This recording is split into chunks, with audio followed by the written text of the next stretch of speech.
Okay, good afternoon. My name is Charles Lewanog. It is December 11th, 2024, and this is for Bio 225. We're going to be talking about the Kirby-Bauer Method. Or more specifically, we're going to be doing some inoculation and disc placement. So the first part that we're going to want to do is to grab our broth culture, and we're going to want to open it up and make sure to have the lid within our hands just to prevent contamination. And we're going to want to slightly flame the tube before we enter in and grab a sample with our cotton swab. So now that we flamed the tube, we're going to want to grab our cotton swab and grab a sample. Make sure to swab the sides just to make sure that you get a viable sample. And once you've done that, you can remove the cotton swab and flame the tube once more. So now that we flamed the tube, we can place the lid back on and place it back onto the rack. So now with our sample on the cotton swab, you're going to want to slightly open the lid, just enough for the cotton swab to enter, and we're going to be wanting to swab the entire surface of the agar plate.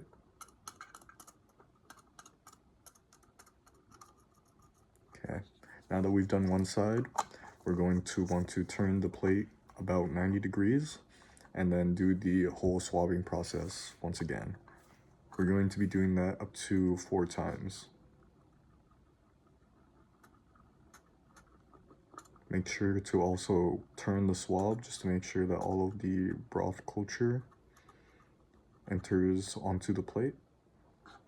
Okay, so now that we're done with our second swabbing, we're going to want to turn the disc again about 90 degrees, and we're going to want to swab once more.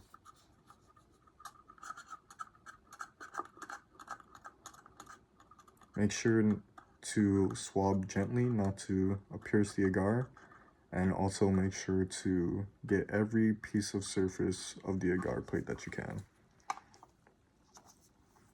Okay, now that we're done with our second, we're going to want to turn it another 90 degrees and begin swabbing once again.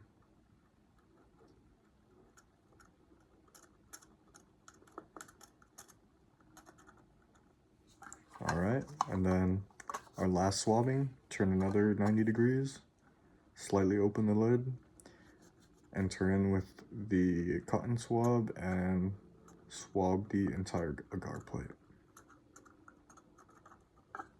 Alright, now that that's done, we can place the cotton swab into the sterile disposal jar. And we're going to want to grab our forceps and dip them into the disposal jar. Make sure to get the tip of it, because that's what we're going to be using, and that's what's going to be touching the disc. So now that that's done, and we've dipped our forceps into the alcohol disposal jar, we're going to want to flame them. And make sure to keep them at a distance just in case any type of explosive reaction occurs.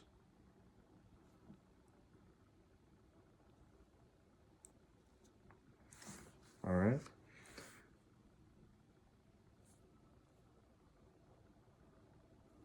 You're gonna wanna make sure to let it sit for about 15-20 seconds just to make sure that the forceps cool off and it won't affect the disc in any type of way.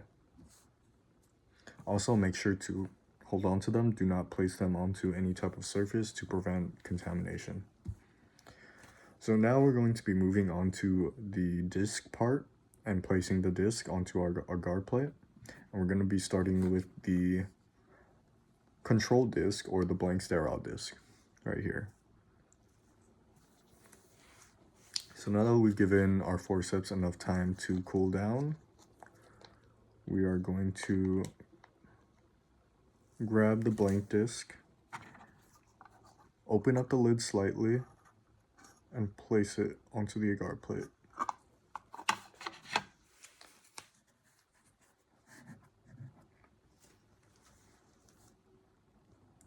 Make sure to also press on the disc to make sure that it's leveled.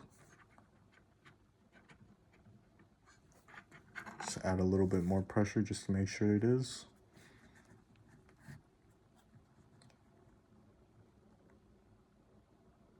And now we're going to be sterilizing our forceps once again. So again, dipping it into the disposal jar and flaming it over the candle.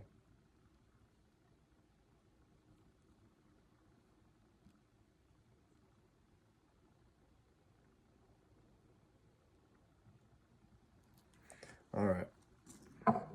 So now that that's done, we're gonna want to move on with the bacitracin disc and then the tetracycline disc.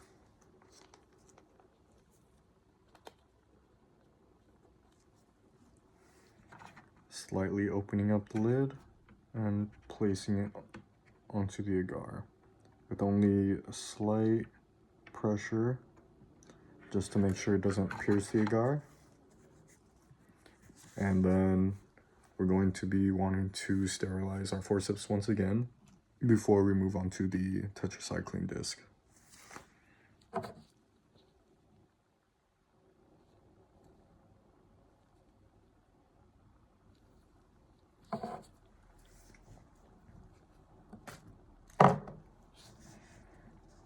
Alright, so we're gonna want to grab, well, should wait a little bit longer just for our forceps to cool down. Wait about like 10 more seconds.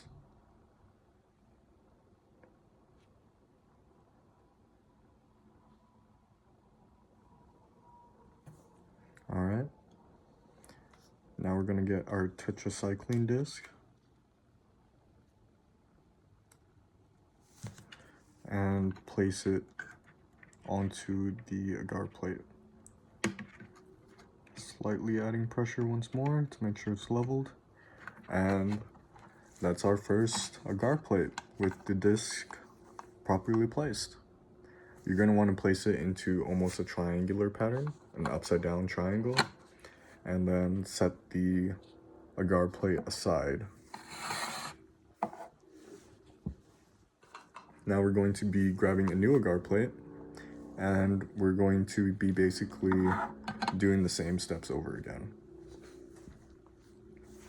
So again, we're going to grab our broth culture.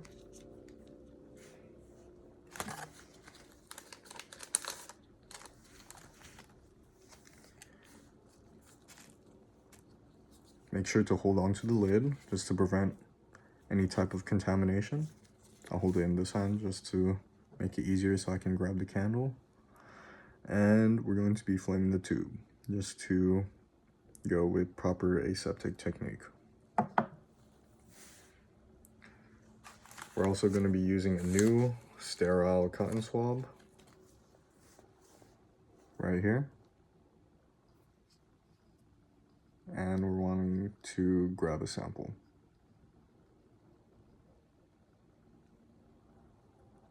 Okay, flame the tube once more before placing the cap back on and leaving it on the rack.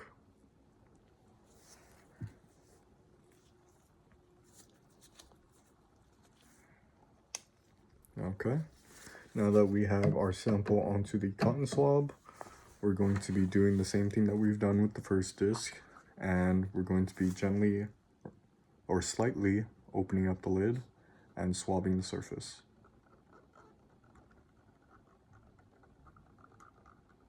Again, make sure not to miss any part of the agar plate, just to make sure that the bacteria grows correctly. And now that we're done with our first swab, turn it 90 degrees and swab again. Gonna be wanting to do a zigzag pattern and making sure not to place too much pressure to puncture the agar. Alright, now that we're done with our second swab, turn another 90 degrees swab once more.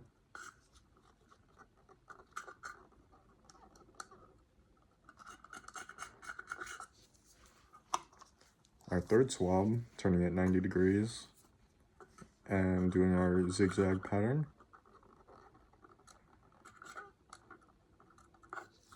And then our final swabbing, turning it 90 degrees once more and doing our zigzag pattern.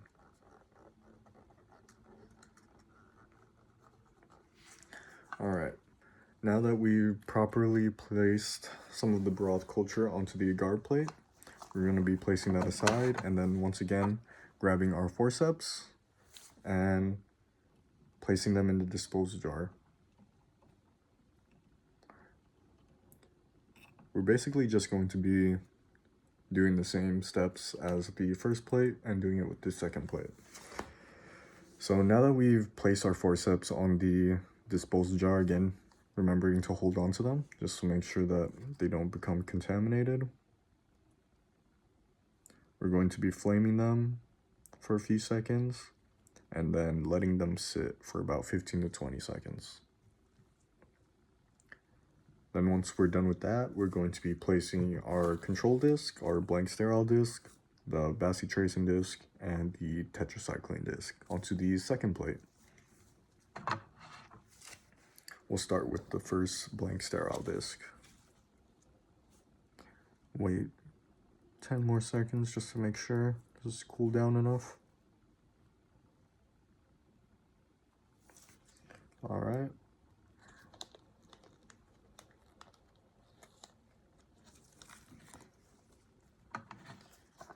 We're going to be slightly opening up the lid, placing a little bit of pressure to make sure that the disc is leveled, and then closing the lid.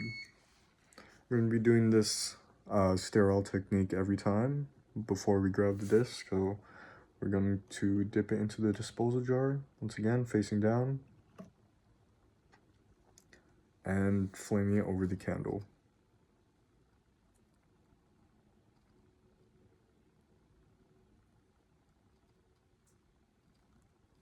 And letting it sit for 15 to 20 seconds. Or not letting it sit, but making sure that you're holding it in your hand. So the second disc that we're going to be placing is the bacitracin disc. And we'll wait 10 more seconds just to make sure it's cooled.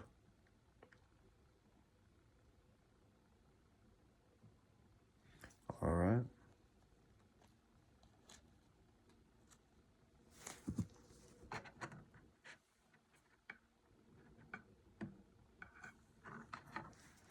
And then into the disposal jar once more, facing down,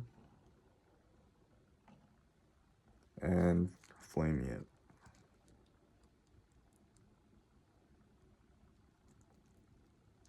It's important to keep the flame away from your body just in case some type of reaction occurs between the alcohol and the flame.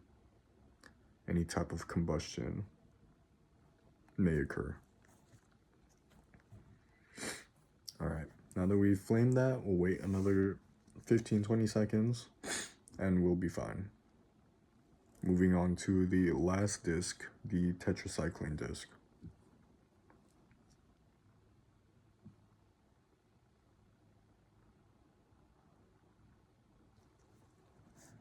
Alright, now that we've waited a few seconds, we're going to be grabbing our last disc and placing it into that upside down triangular pattern. Alright, now that we're done, we're just going to be placing them upside down and letting them incubate. So thank you for joining me for this experiment and have a good day.